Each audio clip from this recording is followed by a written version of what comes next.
Well, for more on this, let's talk to Oksana Tarasova from the World Meteorological Organization. Oksana, good to have you with us. This report is it's pretty scary stuff. Why has it suddenly spiked to these record levels now? This spike into the greenhouse gases, and in particular in carbon dioxide, is related to our human activities in one hand, but also to the natural phenomena, which is called El Nino.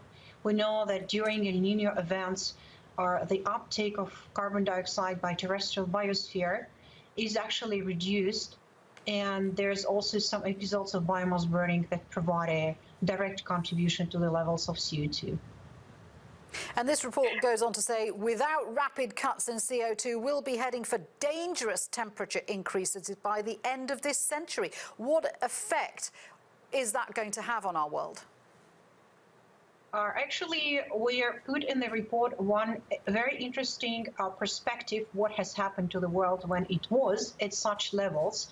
And you need to go back to 3 to 5 million years when similar concentrations were observed. So if we learn from paleoclimate, we can see that during that times, there were 2 to 3 degrees warmer temperatures, and the sea level was 10 to 20 meters higher.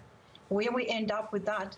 Well, if you have the warmer atmosphere, you have much more potential for the extreme weather and climate events like severe droughts and severe rainfall and extreme events like the hurricanes, because there's too much energy in the atmosphere. So how crucial is it that agreements, climate change agreements like the Paris Accord are fully implemented, or do you feel that it's so bad that actually even things like the Paris Accord don't go far enough? It is very difficult for me to judge if it goes far enough or not, but it is really a step in the right direction, because the CO2, which we emit in the atmosphere, it does accumulate there. Basically, the faster we take the actions and the more drastic actions we take on emission reduction, the better it will be for the future levels. And what do you say to those people who say that, this is a cyclical thing, that CO2 levels rise and fall, and we shouldn't be that worried about it? Let me just put it in a geological perspective. We had the change in carbon dioxide concentration of the similar magnitude when the planet turned from interglacial to glacial, which means really very much changes in the climate.